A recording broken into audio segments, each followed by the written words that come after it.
আহ, বুঝলি রাজু, জীবনটাই ভাঁড়ের চায়ের মতোই পান্তা হয়ে গেল রে। চিনি আছে, চাও আছে, কিন্তু কপালটা এমন পোড়া যে বিস্কুটটা ভেজাতে গেলেই টুপ করে চায়ে পড়ে যায়। তখন না যায় সেটা খাওয়া, না যায় ফেলা।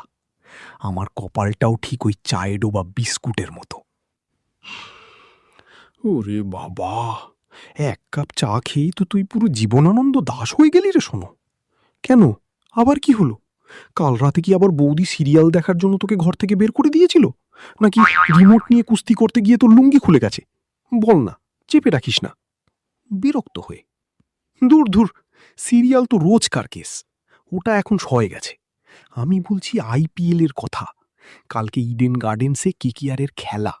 সারা বাংলা এখন করবো লড়বো জিতবো বলে নাচছে, আর আমরা এখানে বসেই কোকিয়ে মরা মশার কামড় খাচ্ছি। টিভিতে তো ওই 2 ইঞ্চি স্ক্রিনে খেলা সবাই দেখে, কিন্তু গ্যালারিতে বসে যখন ডিজে বাজে ডুম ডুমা ডুম, আর ওই যে চেয়ার লিডাররা নাচে, ওটা সামনাসামনি না দেখলে চোখে জ্যোতি ফিরছে না রে ভাই। একটু তাচ্ছিল্যের হাসি হেসে, টিকিট পেলি না তো? আমি জানতাম তুই হলি সেই ব্যাটসম্যান যে ক্রিজে গিয়ে গার্ড নেওয়ার আগেই বোল্ড হয়ে যায়, আর কিভিলিয়ানে ফিরে এসে বলে পিচটা একটু স্যাঁতস্যাঁতে ছিল। আরে ভাই, টিকিট কাটতে গেলে আঙুলের গতি লাগে, ইন্টারনেটের স্পিড লাগে। তোর তো মোবাইলের নেট শেষ হলে ফেসবুক খুলতেই 3 দিন লাগে, তুই কাটবি আইপিএলের টিকিট? চারপাশে একবার চোরদের মতো তাকিয়ে দেখে নিল, তারপর বুক পকেট থেকে সগর্বে একটা খাম বের করল। এই দেখ, এটাকে কি বলে জানিস? এটা সাধারণ কোনো কাগজ নয়, এটা হলো স্বর্গের এন্ট্রি পাস। কালকের খেলার দুটো একদম অরিজিনাল ঝকঝকে ভিআইপি টিকিট, একদম ক্লাবের পাশে সিট, আম্পায়ার কাশলে পর্যন্ত তুই শুনতে পাবি। ওরে বাবা, কি বলিস? দেখা তো দেখা তো। রাজু, সত্যি করে বলতো, তুই কি কোনো ব্যাংক লুট করলি নাকি নিজের একদিকের কিডনিটা আইপিএল এর বাজারে নামিয়ে দিলি? তুই এই ভিআইপি টিকিট পেলি কোথায়? তোর তো যা অবস্থা, তুই তো সিনেমা হলের ব্ল্যাকের টিকিট কেনার টাকা জোগাড় করতে পারিস না। গর্বে বুক ফুলিয়ে, আরে শোন, ওই যে আমাদের গ্রামের হাবুদা আছে না, যে এখন কলকাতায় বিশাল বড় প্রমোটার হয়েছে, যার 4টে গাড়ি আর 8টা ফ্ল্যাট, সেই হাবুদা আমার বাবার দূর সম্পর্কের শ্যালকের পিস্তুতো ভাই হয়। তাকে গিয়ে একটু তেল মারলাম, পা টিপে দিলাম, ব্যাস, পকেট থেকে বের করে দিল। এটাকে বলে কপাল। তোর মতো শুধু দীর্ঘশ্বাস ফেললে টিকিট পাওয়া যায় না। উত্তেজিত হয়ে, রাজু, তুই আজ আমার ভগবান হয়ে গেলি রে। শোন, যাওয়ার দায়িত্ব আমার। আমার শালার একটা পুরনো রয়্যাল এনফিল্ড আছে, মানে সেটা এখন রয়্যাল নেই, শুধু ফিল্ড পড়ে থাকে। ওটা নিয়ে যাব। তবে একটা সমস্যা আছে, বাইকটা মাঝে মাঝে মাঝ রাস্তায় দাঁড়িয়ে পড়ে ধ্যানে বসে যায়। তখন ওটাকে ধূপকাঠি দিয়ে পুজো করতে হয়, আর একটু আদর করে কিক মারতে হয়। ভয় পেয়ে, ওরে বাবা, তোর শালার বাইক মানে তো জমের দুয়ার। গতবার তো ওটার ব্রেক ফেল করে তুই গিয়ে সোজা পুকুরে পড়েছিলি। এবার যদি খেলার বদলে আমাদের হাসপাতালে এন্ট্রি নিতে হয়, তবে হাবুদাকে আমি মুখ দেখাবো কি করে? শোন, বাইক তুই চালাবি ঠিকই, কিন্তু যদি দেখিস চাকা ঘুরছে না, তবে তোকে কিন্তু পেছন থেকে ঠেলতে হবে। টিকিট আমার, খাটনি তোর। আরে তুই কোনো চিন্তা করিস না, আমি তো ঠিক করেছি একটা বড় চার্ট পেপারে লাল কালি দিয়ে লিখে নিয়ে যাব, Sonu from Gobindpur loves you Rinku Singh.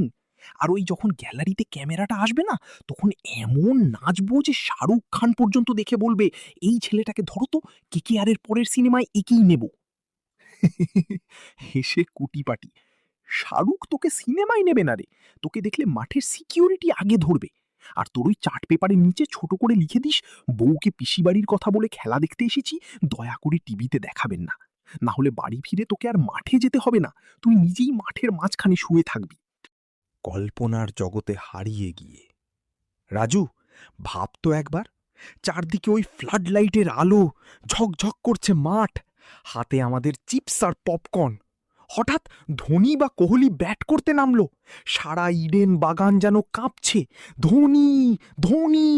তখন আমি গলা ফাটিয়ে চিৎকার করে বলবো, মাই ভাই, একটা হেলিকপ্টার শট দেখাও, এই সোনু গোবিন্দপুরি আজ ধন্য হতে এসেছে। আর মাহি ভাই যদি মাঠের মাঝখান থেকে ব্যাট উঁচিয়ে তোকে ইশারায় বলে, সোনু, আগে তোর ওই ফাটা সাইলেন্সারের বাইকটা গ্রাম থেকে সারিয়ে নিয়ে আয়, তারপর শট দেখাবো, তখন তোর ইজ্জতটা কোথায় থাকবে বলতো? তার চেয়ে চুপচাপ বসে খেলা দেখিস, বেশি লাফালাফি করতে গিয়ে আবার প্যান্ট ছিঁড়ে বসিস না। ওরে ও সোনু, রাজু, তোরা কি সত্যি কালকের টিকিট পেয়েছিস? ওই যে KKR আর মুম্বাইয়ের খেলা। টিকিটটা হারু কাকার নাকের সামনে নাড়িয়ে, এই দেখুন হারু কাকা, সচক্ষে দেখুন, আপনার দোকানের এই বাসি সিঙ্গারা খেয়ে আর টিভিতে খেলা দেখতে হবে না। কাল আমরা রাজকীয় হালে VIP বক্সে বসে খেলা দেখব। হিংসে হচ্ছে না? টিকিটটা চশমা ঠিক করে ভালো করে দেখে। হিংসে তো হচ্ছে না রে পাগলা, খুব মায়া হচ্ছে। তোরা যে টিকিটের কথা বলছিস, সেখানে তারিখটা একবার মন দিয়ে দেখ তো। হাবু তোকে কবেকার টিকিট দিয়েছে? কাল তো মে মাসের 4 তারিখ। তোর টিকিটে কি লেখা? এই কি, এখানে তো লেখা 3 মে। মানে মানে তো আজকের তারিখ। চিৎকার করে লাফিয়ে উঠল, আজকের তারিখ মানে? রাজু, আজ তো খেলা হয়ে গেছে, এখন রাত 9টা বাজে। মানে এই মুহূর্তে ইডেনে খেলা শেষ হয়ে সবাই বিরিয়ানি খেয়ে বাড়ি চলে যাচ্ছে। মাথায় হাত দিয়ে দোকানের বেঞ্চে ধপ করে বসে পড়ল। ওরে ওই হাবুদা, আমাকে পুরনো টিকিট গুছিয়ে দিয়ে বড় লোক সাজলি? আমি ভেবেছিলাম কাল 4 তারিখ। আমার এতদিন। আচ্ছা, একটা কথা বলবো, রাগ করবি না তো? দেখ, যা হওয়ার তো হয়ে গেছে, টিকিট তো আর ফেরত আসবে না। কি বলবি বল, এখন কি সান্ত্বনা দিবি? না রে, বলছিলাম যে তোর পকেটে তো এখনো বিরিয়ানির টাকাটা আছে।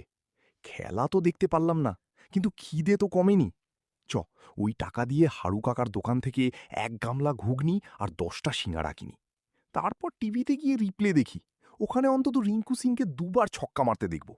আর শোন, হাবুদাকে ফোন করে বলিস, দাদা, টিকিটটা খুব ভালো ছিল, শুধু তারিখটা একটু বেশি পুরনো হয়ে গেছিল।